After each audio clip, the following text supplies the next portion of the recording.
Bueno, quería también agradecer muchísimo la posibilidad de participar de ese importante proyecto de investigación y de asistencia técnica a los países de América Latina en ese tema. Como dijo Claudia, lo que yo voy a hacer acá es tratar de dar una visión un poquito general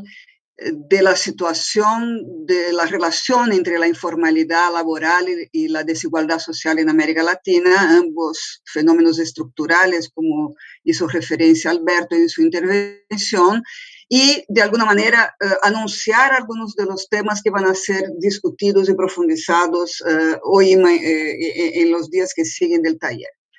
Bueno, en primer lugar, señalar que hay una larga tradición de estudios sobre informalidad laboral en la región desde comienzos, desde los años 70 del siglo pasado, ¿no? Y acá no,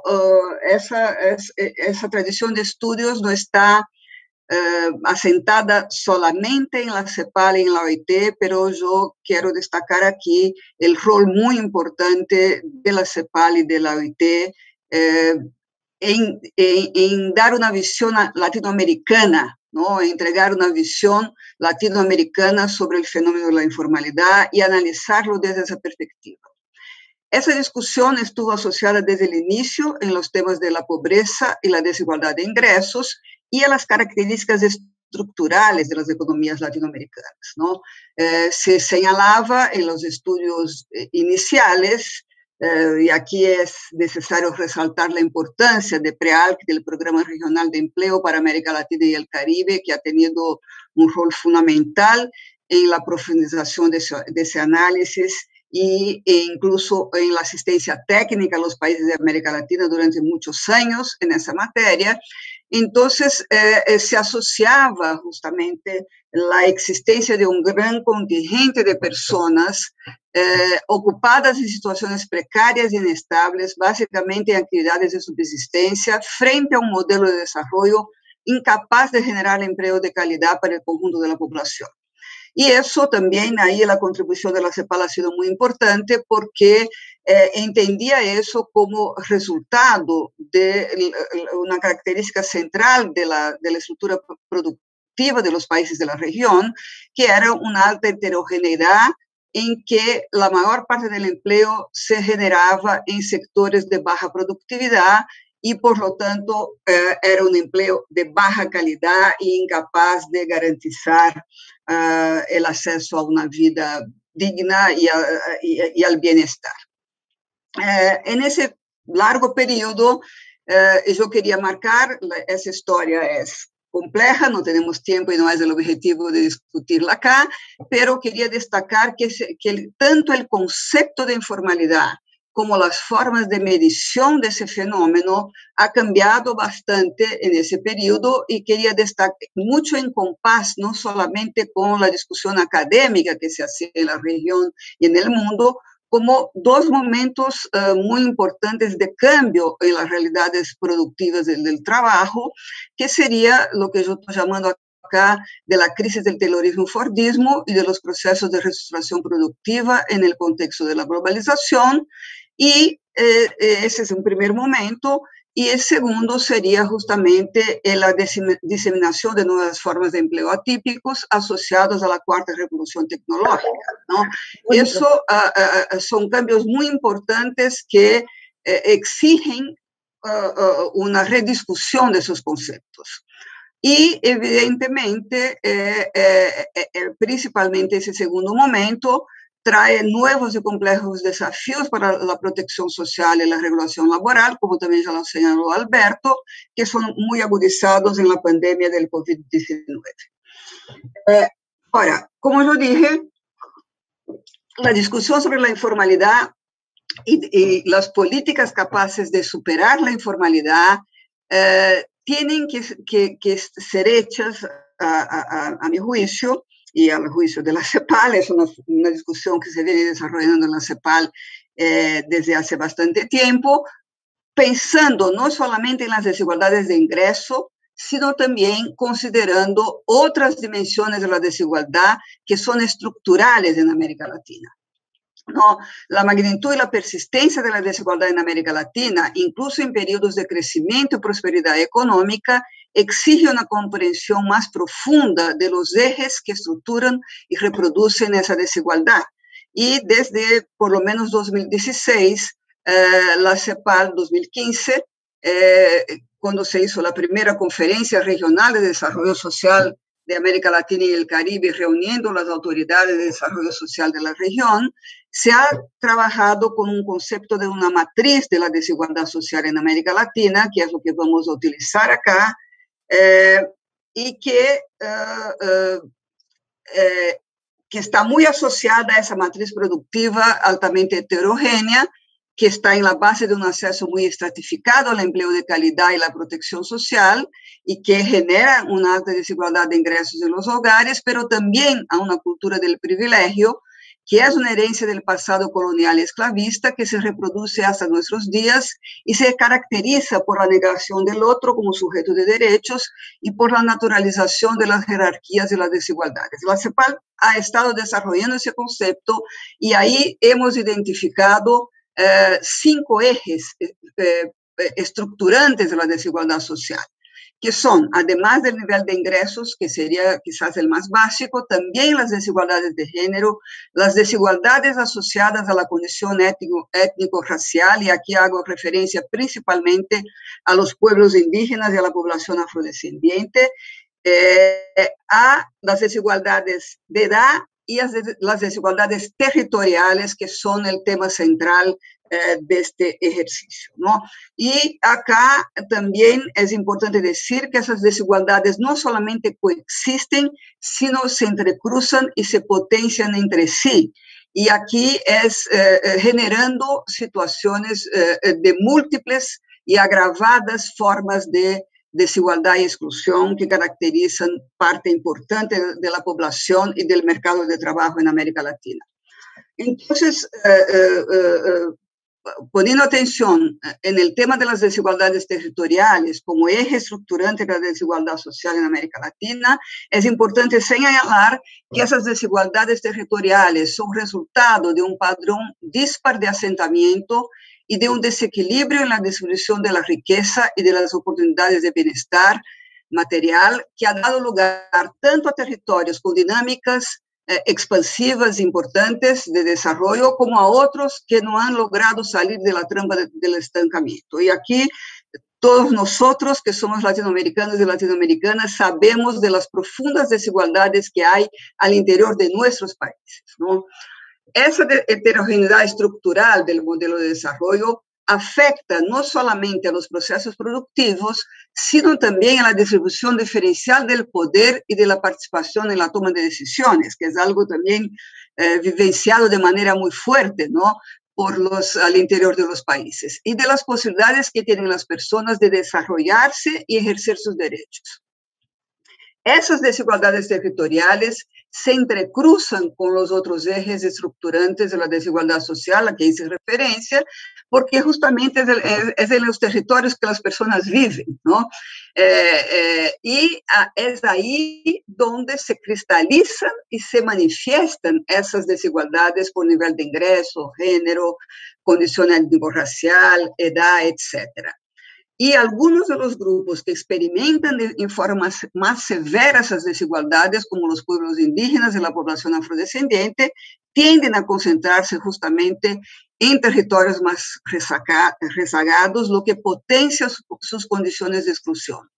Y son esas desigualdades también que son el principal desencadenante de las corrientes migratorias entre países y al interior de cada país, que es un fenómeno que también en América Latina ha ganado una importancia muy grande en los últimos tiempos, ¿no? Pero también es importante pensar que el territorio no solo como un espacio físico, sino como un entramado de actores e instituciones, también puede ser un vector muy importante para combatir, para hacer frente a las desigualdades. Bueno, aquí voy a tratar de dar discutir un poco más esas dimensiones de la desigualdad social asociada a la informalidad. En primer lugar, sabemos que la informalidad alcanza, esos son datos de la OIT, estadísticas armonizadas de la OIT, un poquito ya de 2016, o sea,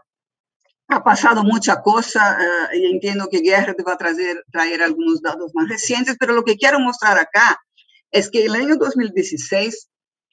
había en América Latina al menos 130 millones de personas ocupadas en la informalidad, lo que representaba más de la mitad del total de personas ocupadas en América Latina, con una gran heterogeneidad entre países. Esas tasas de informalidad variaban de un 24% en Uruguay a más de 80% en Honduras, ¿no?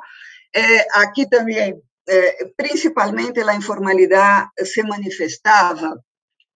entre lo que la OIT llama del empleo informal en el sector informal, o sea, aquí estamos hablando básicamente de ocupados en microempresas y de los trabajadores por cuenta propia, pero también había un porcentaje importante de empleo informal en el sector informal, o sea, en las grandes empresas, incluyendo las empresas del sector público, y un porcentaje también de empleo informal en los hogares. Y además, esa informalidad también estaba muy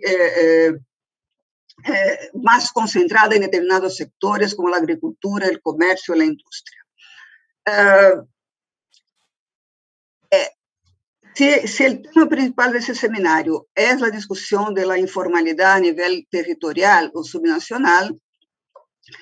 se sabe que hay no solamente una heterogeneidad entre países, pero también al interior de los países, ¿no? En los países hay niveles muy distintos de informalidad y la primera división, la que más se ha trabajado en los análisis sobre la informalidad laboral, es la que hay entre las zonas rurales y las zonas urbanas. Y para el promedio de América Latina, aquí se ve en ese gráfico el porcentaje, mientras en las zonas rurales 3 de cada 4 empleos podrían ser definidos como informales, en las zonas urbanas ese porcentaje era bastante menor, ¿no? Y eso, sin duda, es un tema muy importante y uno va a ver en los ejercicios, en los estudios que se han hecho en ese proyecto, cómo se asocia, cómo la ruralidad y la informalidad están asociadas, pero también es importante decir que además de esa división entre rural y urbano, han sido mucho menos considerados, ha sido mucho menos frecuente considerar otras divisiones territoriales en el interior de los países, ¿no? Y ahí, ese yo creo que es uno de los grandes méritos de ese proyecto. Eso yo estoy adelantando seguramente lo que va a ser la exposición de Andrés Espejo mañana, pero esos son mapas de Perú y de México que muestran justamente las diferencias. Mientras más intensos los colores, mayores las tasas de informalidad en Perú y en México. ¿Qué es lo que pasa cuando se baja el análisis más allá, sea de la división rural-urbano, sea incluso de la división entre estados, departamentos, provincias? Uno puede ver que hay una diferencia muy elevada entre esos niveles de informalidad, y eso es fundamental, no solamente para aprimorar los diagnósticos y entender cuáles son los factores que llevan a esas situaciones de informalidad al interior de los países, como también una forma de mejorar el diseño de las políticas capaces de combatir esa informalidad. Existe una fuerte asociación entre la informalidad y la desigualdad de ingresos. Si uno evalúa, distribuye, aquí estamos trabajando con el concepto de sectores de baja productividad, utilizado por la CEPAL como una aproximación al concepto de informalidad, ¿no? Aquí vemos que entre los trabajadores de más bajos ingresos, los 20% de más bajos ingresos, el año 2019, casi el 80% estaba en sectores de baja productividad, que aquí en la definición de la CEPAL son básicamente los asalariados en empresas hasta 5 trabajadores, los trabajadores por cuenta propia no profesionales ni técnicos, y los trabajadores en el servicio doméstico, básicamente trabajadoras, y vemos que aquí en el primer decil, como yo decía, llegaba a 80%, pero aún en el quinto decil, o sea, entre los 20% de mayores ingresos, casi 1 de cada 3 personas ocupadas estaba en una situación de informalidad, lo que muestra también, que es otra cosa que la CEPAL viene discutiendo, la desprotección de los sectores de ingresos medios, ¿no? En América Latina, que ha aumentado mucho en el contexto de la pandemia. Entonces, evidentemente, los menores ingresos y la baja cobertura de la seguridad social de los trabajadores informales aumentan su vulnerabilidad a la pobreza, en especial frente a situaciones de enfermedad, accidentes, desempleo, desastres o crisis, como la provocada por la pandemia del COVID-19, y por eso se han desarrollado esas políticas a que hizo referencia Alberto. También existe una fuerte dimensión de género en la informalidad. En el promedio ponderado, más de casi el 52% de las mujeres estaban en los sectores de baja productividad, mientras para los hombres esa cifra era inferior. Y aquí yo quería, eso está asociado fuertemente a diversos factores, ¿no? Desde la segmentación ocupacional de género, la baja participación de las mujeres todavía en sectores más productivos, ¿no? Más vinculados a las tecnologías de la información, pero también y fundamentalmente a la alta carga de trabajo doméstico y de cuidados no remunerado que sigue estando a cargo de las mujeres, en la ausencia de políticas y sistemas de cuidado que les hace mucho más difícil, en especial para las mujeres de bajos ingresos y menores niveles de escolaridad, insertarse en el mercado de trabajo en igualdad de condición con los hombres y principalmente insertarse en empleos formales, ¿no? Entonces, y aquí yo quería llamar la atención para una categoría de trabajadoras que merece una especial atención en la discusión sobre la informalidad, que son las trabajadoras del servicio doméstico, ¿no? Que han sido profundamente afectadas en esa crisis de la pandemia, que presentan altas tasas de informalidad, en promedio 75% de ellas no tiene acceso a la seguridad social y también de precariedad. Su salario en promedio equivale a 62% del salario del conjunto de los trabajadores asalariados. Hay una importante presencia de afrodescendientes, indígenas, mujeres afrodescendientes, indígenas, migrantes y también de trabajo infantil, ¿no? Hasta muy recientemente, en la mayoría de los países, esas trabajadoras estaban excluidas total o parcialmente de la legislación laboral y de seguridad social. Entonces, considerar esa categoría de trabajadoras en los análisis sobre la informalidad y en las políticas es una cuestión central para combatir la informalidad en la América Latina, y yo diría que acá hay 2 temas centrales, que es extender a ellas los mismos derechos del conjunto de los trabajadores asalariados y además promover y fiscalizar su cumplimiento. La informalidad también presenta una curva en forma de U, si uno considera la dimensión de la edad, o sea, es más elevada entre las personas jóvenes y baja en las edades adultas, pero vuelve a subir entre las personas de mayor edad. Entre los jóvenes es importante ver también que hay diferencias al interior de ese gran grupo de los 15 a 29 años, ¿no? Entre los 15 y 19 años, la informalidad es extremadamente elevada y muchas veces equivale a casos de trabajo infantil prohibido por las legislaciones nacionales a ser prevenido y erradicado, pero sigue muy elevada en el tramo del 18 a 24 años. Y aquí hay un tema grave, porque muchas veces se considera que no es tan problemático que un joven empiece su vida laboral en un empleo sin protección, sin derechos, etc. Pero cada vez más los estudios comprueban que una entrada precaria en el mercado de trabajo puede condicionar toda su trayectoria laboral futura. Entonces, es muy importante pensar en formas no solamente de garantir el derecho a la educación, a la formación profesional, y una transición adecuada al mercado de trabajo para los jóvenes, ¿no? Y promover políticas activas de inserción laboral y de calidad de los jóvenes, pero también garantizar los derechos laborales desde el inicio de esa trayectoria, ¿no? Y aquí también es fundamental, otra vez, vuelve el tema de las políticas de cuidado, porque 70% de los jóvenes que no están estudiando ni ocupados en el mercado de trabajo son mujeres dedicadas al trabajo doméstico de cuidados no remunerados. Y es justamente por esa carga de trabajo no remunerado que las mujeres no pueden entrar al mercado de trabajo, las mujeres jóvenes que dejan la escuela, dejan el mercado laboral y principalmente los trabajos formales. Pero la informalidad vuelve a crecer entre los trabajadores de mayor edad y eso está asociado a la baja cobertura e insuficiencia de los sistemas de pensiones.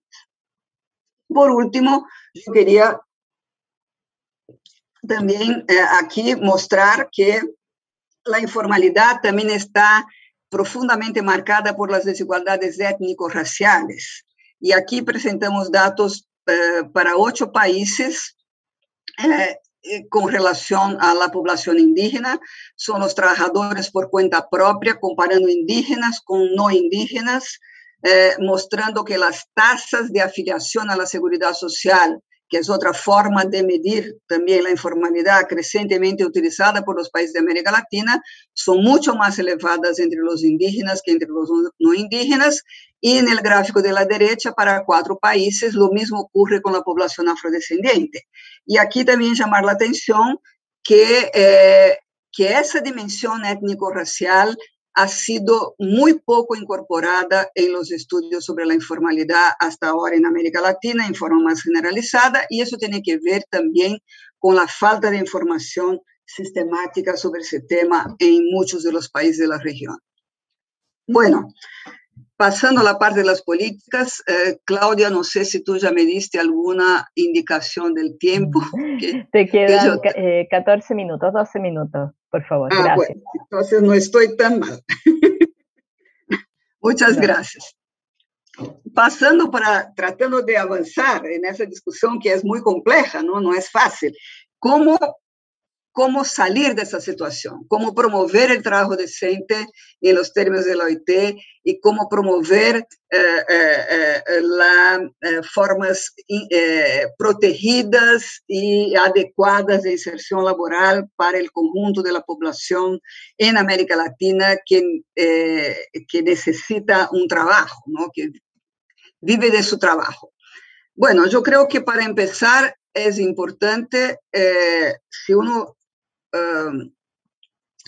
para entrar en esa discusión, reconocer que existe un marco normativo muy importante para pensar el tema de la informalidad,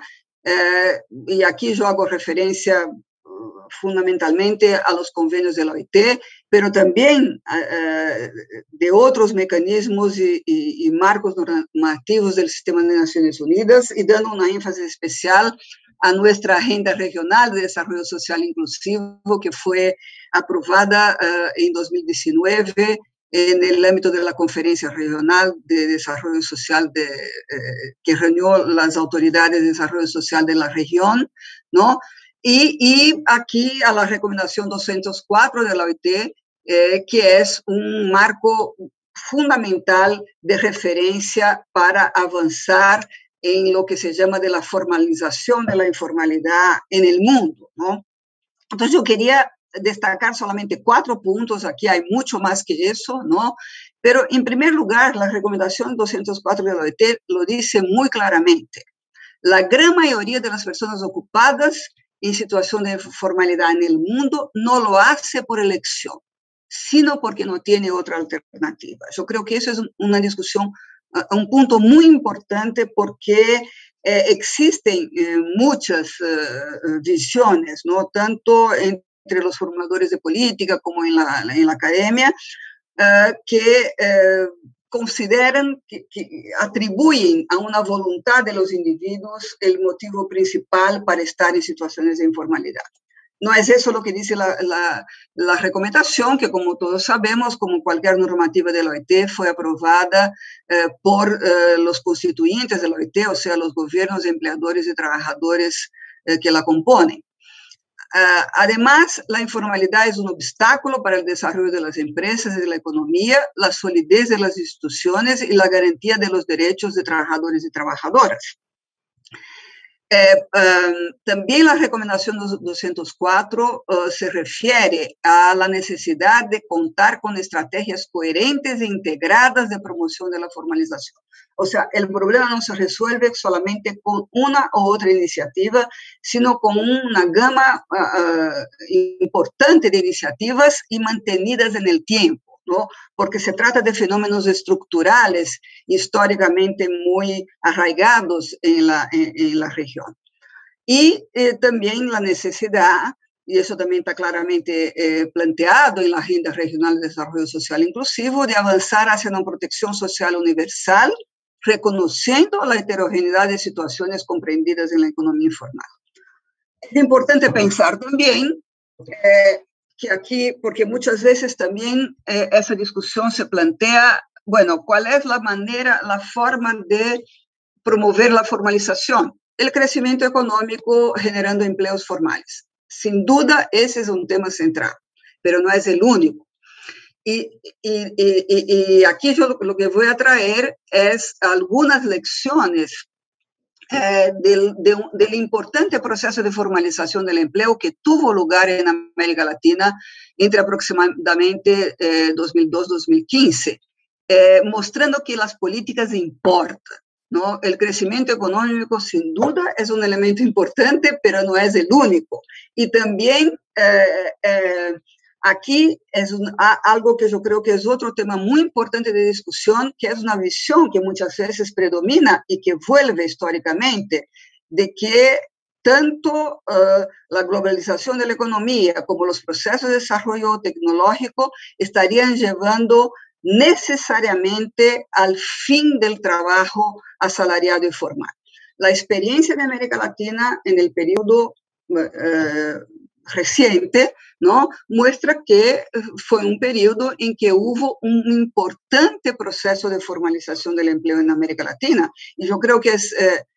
necesario entender qué es lo que pasó ahí, y aquí yo me baso básicamente en evaluaciones muy importantes hechas por el FORLAC, el programa de la OIT de formalización del empleo en América Latina, ¿no? Entonces, en ese periodo ha habido un importante esfuerzo de desarrollo de políticas para promover la formalización del empleo y de las unidades productivas en diversos ámbitos. Estrategias de desarrollo productivo, simplificación de registros y procedimientos, incentivos a la formalización de las empresas, ¿no?,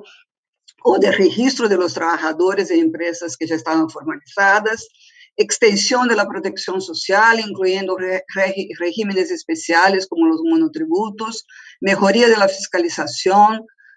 crédito y asistencia técnica, asociatividad, campañas de sensibilización de derechos y deberes y promoción del diálogo social. Eso también está ampliamente documentado en la bibliografía de la OIT principalmente, y las evaluaciones realizadas indican resultados importantes, ¿no? Por ejemplo, voy a dar aquí solamente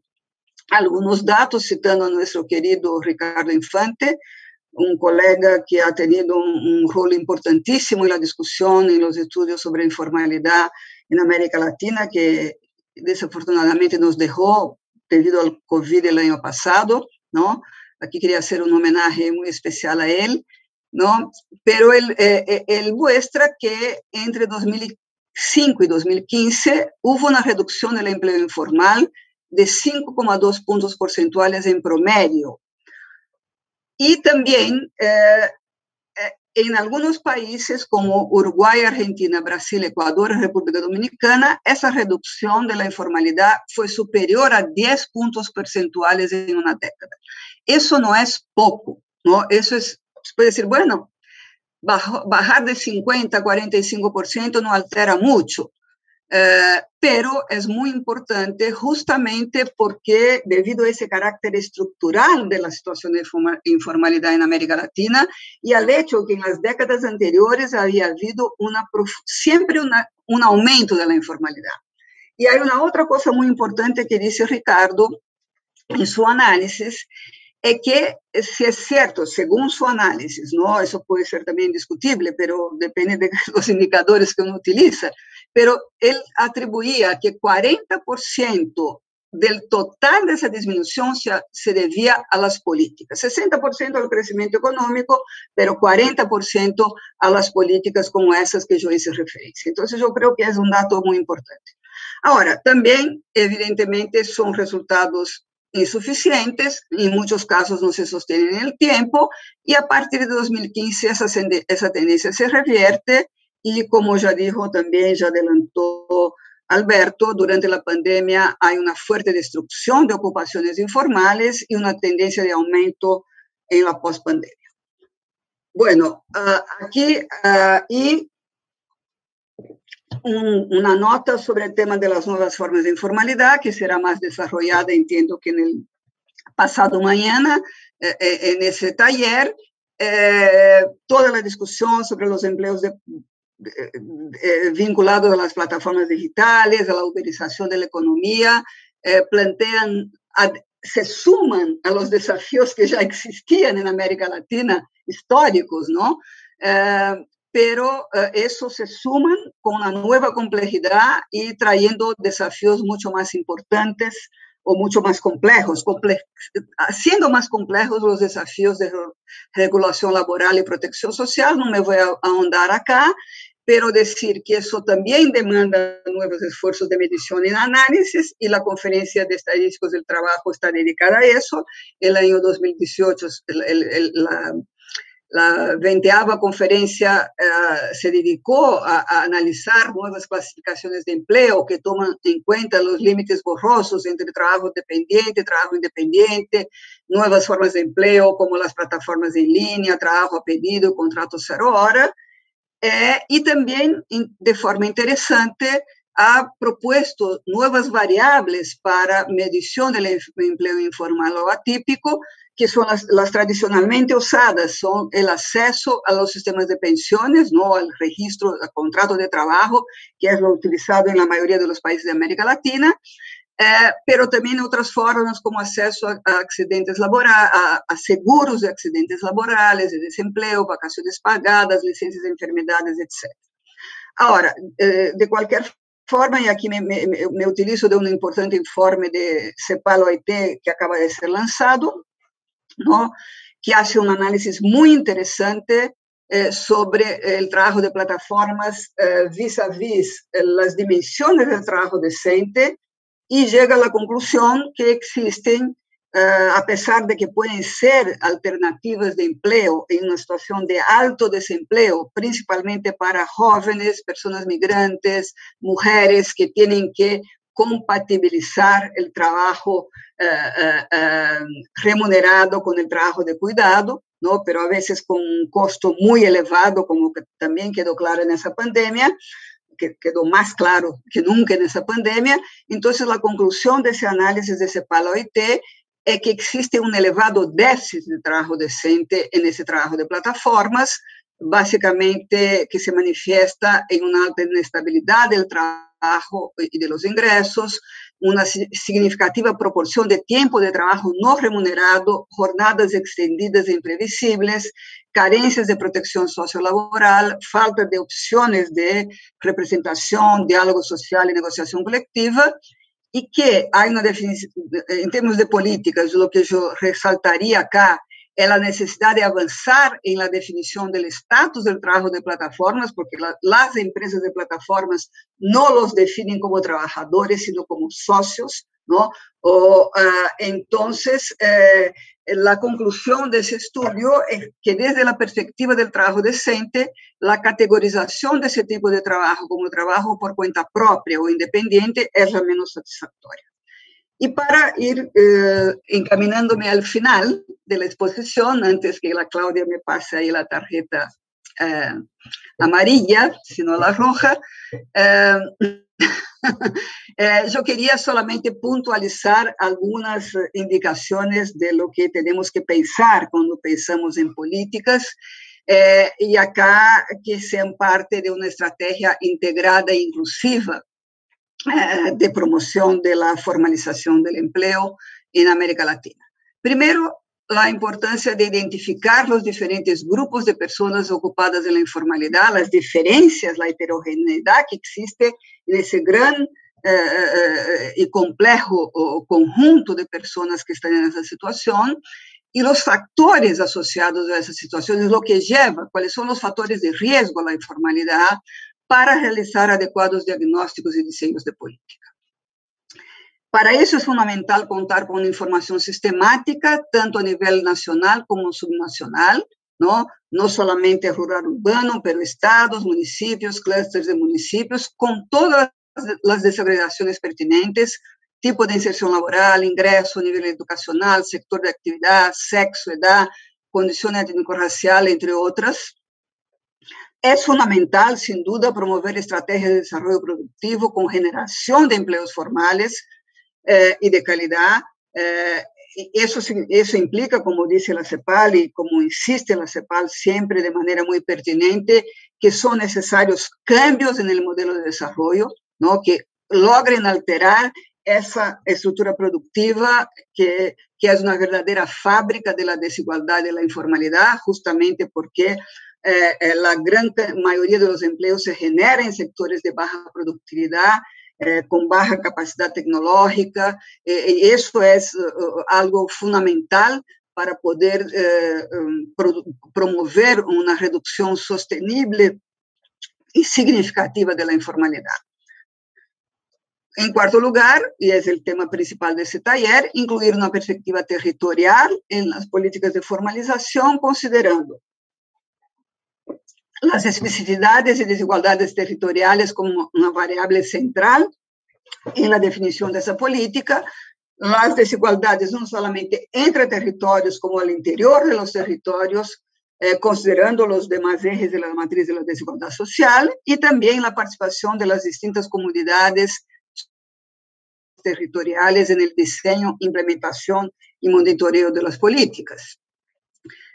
En quinto lugar, extender y garantizar la protección social y la regulación laboral a los trabajadores informales en sus antiguas y nuevas formas, articulando sus componentes contributivos y no contributivos. Sería muy importante que esas medidas que fueron tomadas de emergencia en el contexto de la pandemia pudieran transformarse en medidas permanentes, en las políticas como por ejemplo las políticas de garantía de ingresos para los sectores más vulnerables de los trabajadores y trabajadoras informales y seguros de desempleos. O sea, que los sistemas de regulación laboral y protección del empleo y protección social pudieran incorporar a esos trabajadores informales en forma permanente, además de avanzar en la cobertura universal de salud, desarrollar políticas y sistemas de cuidado. Ese es un tema clave. Si se quiere avanzar en la formalización del trabajo de las mujeres, es fundamental desarrollar esas políticas y sistemas de cuidado como un elemento transversal de los sistemas de protección social, con especial atención a las mujeres jóvenes, indígenas, afrodescendientes, con responsabilidades familiares y las que viven en las zonas rurales. Extender la protección social no contributiva a los trabajadores. Otra cosa muy importante en esa discusión,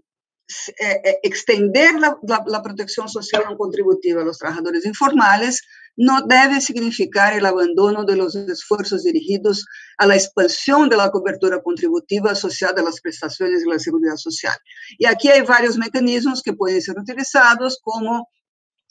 flexibilizar y modificar requisitos de acceso, tiempos de contribución, horas mínimas, acceso a esquemas a trabajadores con múltiples empleadores, simplificación de aportes y registros y continuar las estrategias de inclusión de trabajadores por cuenta propia. Y por dos últimas consideraciones, también esa es una discusión bastante polémica, pero yo creo que debe ser enfrentada, que los regímenes especiales de protección Es una recomendación muy fuerte de la OIT también, que esos regímenes especiales que puedan ser instituidos, como por ejemplo para los cuenta propia, los microempresarios, las trabajadoras domésticas, para determinadas categorías de trabajadores informales, deben transitar en forma gradual para el régimen general de seguridad social y, por último, reforzar la importancia de la construcción de sistemas de protección social universales y sensibles a las diferencias, o sea, todas esas desigualdades como base de estados de bienestar. Muchas gracias.